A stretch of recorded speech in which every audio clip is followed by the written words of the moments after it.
પ્રથમ વાત કરીએ કબૂતરબાજોથી સાવધાન।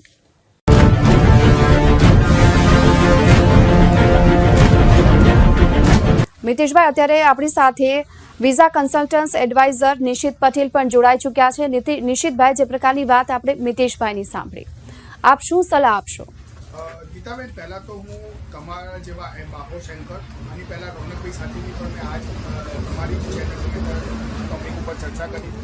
તો પહેલાં તો હું તમને અને તમારા ન્યૂઝ ચેનલને ખરેખર ધન્યવાદ આપીશ કે તમે એક સાચા ગુજરાતીઓને પડતી મુશ્કેલીઓ અને એમની સાથે થનાર ચીટિંગનો એક અવાજ બનેલા છો અને તમારા ન્યૂઝ ચેનલમાં આવ્યા પછી આ ટોપિક બીજા બધા જ ન્યૂઝ ચેનલવાળા અને બીજા બધા ઇલેક્ટ્રોનિક્સ મીડિયાવાળાને ઉઠાવે છે। હવે મિતેશભાઈની જે રીતે આપણે વાત સાંભળી, તો હું એવા જ બીજા લોકોને આની પહેલાં પણ સલાહ આપેલી છે, એવી હું ફરીથી આપવા માગીશ। તમે કોઈ પણ વ્યક્તિ એવું કહે કે હું એજન્ટ છું કે ભાઈ હું આ વિદેશ અભ્યાસનું કે વિદેશમાં મોકલવાનું કામ કરું છું, તો એના માટે ગુજરાત સરકારે અને ભારત સરકારે બહુ જ સારી ગાઈડલાઇન્સ અને આ બિઝનેસને માન્યતા આપેલી છે।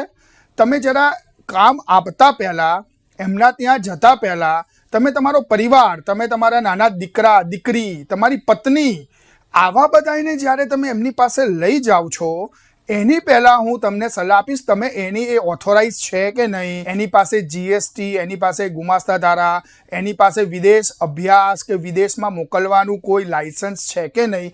માત્ર 4 વસ્તુની તપાસ જો કરશો તો તમારે પૈસા બી ગુમાવવા નહીં પડે અને તમારા પોતાના જીવને જોખમ પણ નહીં થાય। માત્ર કહીશ ગુજરાતીઓને, પંજાબીઓને અને ખાસ ગુજરાતીઓને, કારણ કે અત્યારે ગીતાબેન એવું છે કે ગુજરાતની અંદરથી વિદેશમાં જવાનું વિદ્યાર્થી હોય તો અભ્યાસ અંતર્ગત જવાનું, અને જો કોઈ ફેમિલી આખું હોય, જેવું આપણે અત્યારે તમારી સાથેનું આખું કન્વર્ઝેશન સાંભળ્યું મિતેશભાઈનું, તો એમને ગમે તે રીતે વિદેશમાં જવું હોય છે, પણ હું ખાસ સલાહ આપીશ ગુજરાતીઓને, પુષ્કળ આ એક પ્રકારનું તો આપણે જોવા જઈએ ને તો આને વિદેશમાં મોકલવાનું કામ ના કર્યું કહેવાય, આને રિસલ એક પ્રકારનું અપહરણ જ કહેવાય। બેન, આ અપહરણ વિદેશમાં મોકલવાના બહાના અંતર્ગત આ અપહરણ કરવામાં આવ્યું કહેવાય અને પછી એની પાસેથી પૈસા પડાવવાનો કારસો કર્યો। હું તમારા માધ્યમથી આપણા જેટલા વ્યુઅર્સ છે એમને રિક્વેસ્ટ કરીશ, તમે તમારા જીવના જોખમને, તમે તમારી પત્નીને, બાળકોને આવી રીતે વિદેશમાં મોકલતા પહેલાં તમે જે પણ વ્યક્તિને કામ આપતા હોય એ કોઈ ગવર્મેન્ટમાં લીગલાઇઝ છે, ગવર્મેન્ટના કોઈ લાયસન્સ ધરાવે છે, એની પાસે કોઈ સર્ટિફિકેટ છે તો એ ઓફિસમાં લગાડેલા હશે, એ તમે અચૂક ચેક કરો। ઘડીએ પડીએ કે વારંવાર ઉપરથી એવું કહો કે આની અંદર આપણા મુખ્યમંત્રી સાહેબે ફાસ્ટ એક્શન લીધી અને એમણે ડાયરેક્ટ પોલીસને આ કેસ સુપ્રત કર્યો, મેં એવું સાંભળ્યું છે ઇલેક્ટ્રોનિક્સ મીડિયા દ્વારા, અને એના કારણે પોલીસે 24 જ કલાકમાં આવા લોકોને છોડાયા। જ્યારે મેં એના જે ઇન્ચાર્જ પોલીસ હતા મયુરભાઈ ચાવડા, એમને મેં સારે સાંભળ્યા ડિબેટમાં, તો એમણે ખુદ કીધું કે એ લોકો તો 4 જ જણને પકડવા માટે ગયા હતા, 4 જણને છોડાવવા માટે ગયા હતા, પણ ઓલરેડી બેન ત્યાં 15 જણને બીજાને ગોધી રાખ્યા હતા। હું આજે મિતેશભાઈ તમારી સામે આવી અને આટલી સારી રીતે એમની કરુણતા વ્યક્ત કરી એમણે, તો હું એમને બિરદાવીશ કે આ બહુ જ બાહોશ વ્યક્તિ કહેવાય ગુજરાતનો, કે જેણે પોતાની સાથે થયેલી બધી જ વસ્તુ કોઈ પણ શરમ વગર એને જાહેર કરી કે આવું કરવામાં આવે છે, વિદેશ મોકલવાના બાને અહીંયાથી લઈ જવામાં આવે છે અને ગુજરાતીઓની જોડે પુષ્કળ પૈસા પ્રમાણમાં પડાવવામાં આવે છે। આવી ગેંગ બહુ જ સક્રિય છે બેન ગુજરાતની અંદર, કારણ કે આપણે એક જ મહિનાની અંદર બીજી વાર ભેગા થયા છે આ ડિબેટ ઉપર। જી, આપણી સાથે મિતેશભાઈ પણ અત્યારે જોડાયેલા છે। મિતેશભાઈ, વિદેશ જવાની જે લોકો ઘેલછા રાખી રહ્યા છે અને આપ પર જે વીત્યું ત્યારબાદ આપ લોકોને કયા પ્રકારની અપીલ કરશો? હું લોકોને એમ જ કહેવા માંગીશ કે કોઈ પણ ગેરકાયદેસર અથવા કોઈ પણ એજન્ટના મોંમાં આવ્યા વગર કાયદેસર વિઝા મળે તો જ વિદેશ જાજો, બાકી વિદેશ જવાનું મોહ રાખતા નહીં। તમારી મિતેશભાઈ, હું સોરી તમને ડિસ્ટર્બ કરું છું, પણ તમારી વસ્તુને આજે હું બિરદાવું છું કે તમે ન્યૂઝ ચેનલની અંદર આવી અને તમારી સાથે બનેલી ઘટનાને તમે કોઈ પણ શરમ રાખ્યા વગર વર્ણવો છો। કદાચ તમારી વાત સાંભળી અને બીજા કેટલાય પરિવારો જો એમનું ડિસિઝન બદલે અને લીગલી જવાનો પ્રયત્ન કરે તો એમના જીવના જોખમે બચશે, એવું હું માનું છું મિતેશભાઈ। જી, આપણી સાથે ગાંધીનગરના રેન્જ આઈજી અભયસિંહ ચુડાસમા પણ જોડાઈ ચૂક્યા છે। સર, જે પ્રકારની આ ઘટના બની, કયા પ્રકારે આ લોકોને છોડાવવામાં આવ્યા હતા અને કબૂતરબાજીને ચુંગાલમાં લોકો ના ફસાય તે માટે શું કહેશો?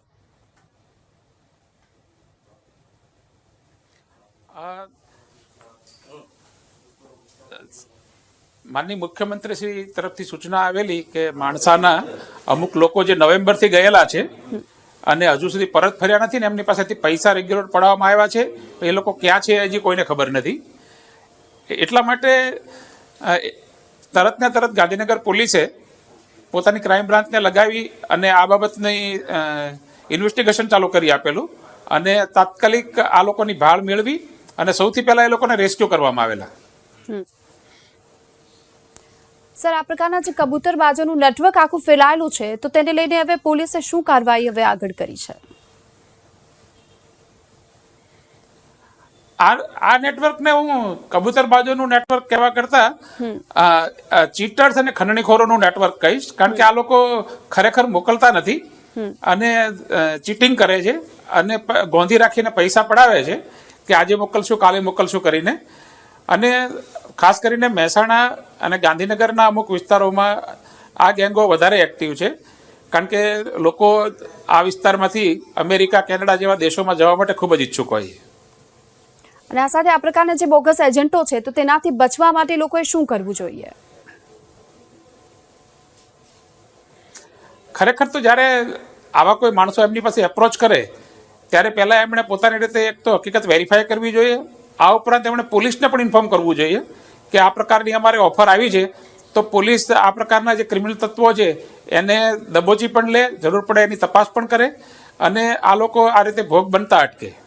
જી, અને આ પ્રકારના જે બોગસ એજન્ટ અને આ ખંડણીખોરના જે તાર છે તે અન્ય જિલ્લાઓ સાથે પણ શું સંકળાયેલા છે? અત્યારે તો ગાંધીનગર, મહેસાણા અને અમદાવાદ શહેરના અમુક વિસ્તારના લોકો આમાં સંકળાયેલા છે, પરંતુ જે જગ્યાએ આ રીતે જવા માટે ઈચ્છુક લોકો છે ત્યાં આ વસ્તુ ચોક્કસપણે રહેવાની છે અને આ પ્રકારના લોકો છે દરેક જગ્યાએ હોવાના છે, પરંતુ લોકોએ આ રીતે જવાથી બચવું જોઈએ.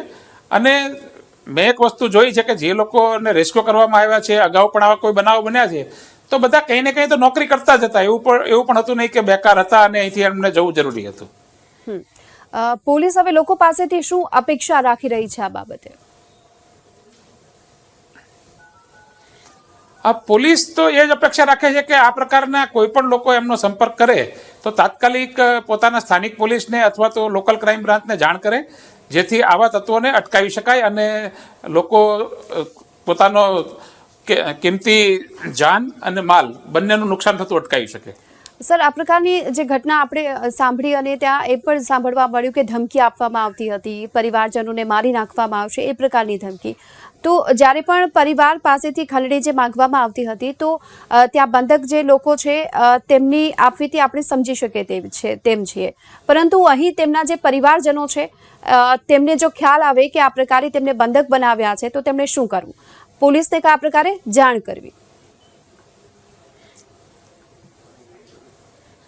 બિલકુલ, જ્યારે એમને ખ્યાલ આવે એમના પરિવારને કે કંઈક ખોટું થઈ રહ્યું છે તો એમણે તરત જ પોલીસને જાણ કરવી જોઈએ. ઘણા લોકો એવા ડરતા હોય છે કે અમે પોલીસને જાણ કરશું તો પોલીસ અમારા કુટુંબીજનોની ધરપકડ કરશે, પણ એવા ખોટા ડરમાં રહેવાની જરૂર નથી. પોલીસ માટે તો એ લોકો ભોગ બનનાર જ છે. ખાસ કરીને આ પ્રકારના લેભાગુ તત્વો છે એમનાથી અમને બચાવવા ખૂબ જરૂરી છે, કારણ કે આમાં ઘણી વખત એવું પણ બને કે અપહરણ કરીને મૃત્યુ પણ નિપજાવવામાં આવે. જી સર, આપ અમારી સાથે જોડાયા બદલ આપનો ખૂબ ખૂબ આભાર. તો જે પ્રકારની આ ઘટના સામે આવી છે અને આપણી સાથે અત્યારે મિતેશભાઈ પણ છે. મિતેશભાઈ, આપની સાથે અન્ય કેટલા લોકો આ પ્રકારે ભોગ બન્યા? મારી જોડે બીજા અમે ટોટલ 9 જણ હતા અને બીજી હોટલમાં બીજા 6 જણા હતા, એમ કરી ટોટલ 15 જણા હતા. કેટલા સમયથી આપ આ પ્રકારે બંધક બનીને રહ્યા હતા? હું 3 મહિના રહ્યો હતો બંધકમાં. એ દરમિયાન આપ પર શું વીત્યું? મેં અગાઉ પણ કીધું કે ભાઈ અમને બેસાડી રાખવામાં આવતા, મારવામાં આવતો, ગન પોઈન્ટ ઉપર અમને ઘરે વાત કરવામાં આવતી.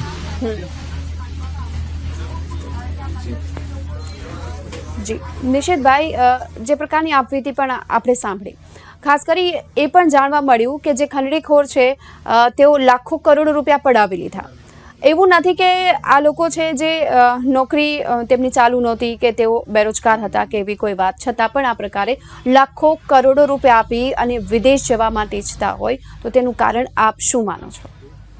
એનું કારણ છે લોકો જનરલી વિદેશમાં જતા હોય ગીતાબેન તો બે પ્રકાર હોય છે એના. પહેલું હોય છે કે તમારા દેશની અંદર કોઈ ગૃહયુદ્ધ ફાટી ગયું હોય અથવા તમારા દેશની અંદર તમારા જીવને જોખમ હોય, જેવી રીતે આપણે અફઘાનિસ્તાનમાં જોઈએ છીએ કે તમારા ત્યાં ખાવા પીવાના પણ તમને એક મુશ્કેલીનો સામનો કરવો પડતો હોય, આતંકવાદી ટેરરિસ્ટ એક્ટિવિટીઓ દેશમાં પુષ્કળ થઈ ગઈ હોય, કોઈ સરકારનું માળખું ના હોય, એક આવા દેશના લોકો વિદેશમાં જાય અને રેફ્યુજી હ્યુમેટેરિયન વસ્તુની અંદર એમનું ક્લેમ કરે અને વિદેશમાં સેટ થાય. આવી રીતના 2 નંબરમાં જઈ કે જ્યાં એના માટે જીવન મરણનો વિષય છે, એના દેશમાં રહેશે તો એનું મૃત્યુ થવાના ચાન્સીસ, એના પરિવારના સર્વાઈવ કરવાના ચાન્સીસ બહુ જ ઓછા હોય. એક આવો વર્ગ છે. બીજો વર્ગ છે ભારત જેવો, જે ઓલરેડી ઘણો સુખી અને સંપન્ન છે, પણ એના લોકોને એનાથી પણ વધારે ઓપોર્ચ્યુનિટી ફોરેનમાં દેખાય છે. આનાથી પણ વધારે સારી જિંદગી, એમની હેલ્થ સિસ્ટમ, એમની ગવર્મેન્ટ સિસ્ટમ, ત્યાં આગળ ધંધા રોજગાર કરવાની પદ્ધતિ બહુ જ આસાન લાગે છે, કરપ્શન્સ બહુ જ ઓછું લાગે છે. તો એવી રીતે એમના બાળકોના ભવિષ્યને સિક્યોર કરવા માટે થઈ ક્યાંક ને ક્યાંક મા બાપની પાસે અહીંયા પણ સારી નોકરી, જેમ તમે વાત કરી એવી રીતના કંઈક જોબ ને કંઈક ધંધો હોવા છતાં બાળકોના ભવિષ્ય માટે થઈ એ લોકો આવા જીવના જોખમ ખેડતા હોય છે, એવું મારું માનવું છે ગીતાબેન. સાથે આપણે એ પણ જોયું કે જ્યારે આપે આ પહેલાં કીધું હતું કે જે લીગલ એજન્ટ છે તેમનો સંપર્ક કરવો જોઈએ, પરંતુ આ પ્રકારે જે ઠગબાજી, જે ખંડણીખોર છે તેમના ચુંગાલમાં જે ફસાઈ જાય છે તો એ કયા પ્રકારે, શું લોકો લીગલ એજન્ટ પાસે જતા ડરે છે કે પછી આ પ્રકારે શોર્ટકટ રસ્તાઓ અપનાવે છે, એના માટે આ પ્રકારનો ભોગ બનવાનું વારું આવે છે? જનરલી કેવું છે ગીતાબેન કે અમદાવાદ સિટીની વાત કરીએ, બરોડા, સુરત, તો જે સારા સિટી છે, જ્યાં એજ્યુકેશન પબ્લિક વધારે છે, એ જગ્યાએથી આવા કિસ્સાઓ તમને હંમેશા ઓછા સંભળાશે. રાઈટ, ત્યાં આગળ આવું લગભગ નહીં થાય.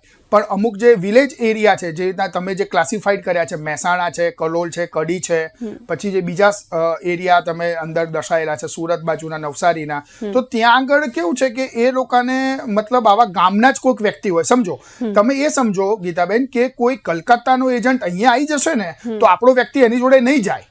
ક્યાંક ને ક્યાંક એમની પાસે કોઈક ગામનો લોકલ વ્યક્તિ, જેનો પરિચિત વ્યક્તિ હશે, એની ઉપર એ વિશ્વાસ મૂકે છે અને એ પરિચિત વ્યક્તિ આગળવાળાને કેસ સોંપે છે.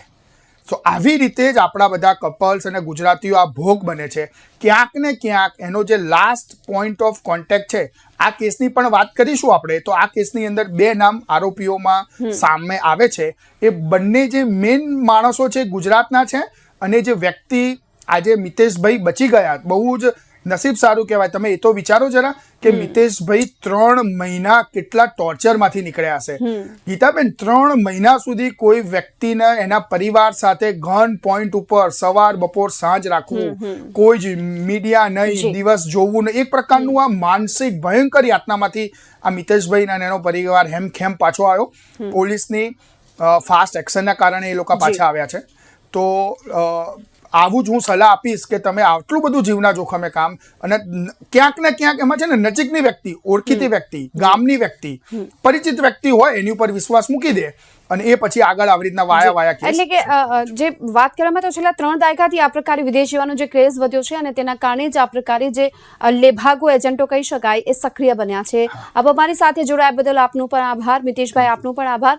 તો આ પ્રકારની જે ઘટના ન બને એ માટે લોકોએ સતર્ક રહેવાની જરૂર છે, અને જે પ્રકારની વાત કરવામાં આવી નિશિતભાઈ તરફથી કે જે લીગલ એજન્ટ છે તેમનો જ સંપર્ક કરવો જોઈએ, અને આ પ્રકારના જે ખોટા એજન્ટો છે, જે ચુંગાલબાજી કરનાર એજન્ટો છે, તેનાથી બચવું જોઈએ. આ સાથે બુલેટિનમાં અત્યારે બસ આટલું. વધુ સમાચાર માટે આપ જોતા રહો ABP અસ્મિતા, ગુજરાત.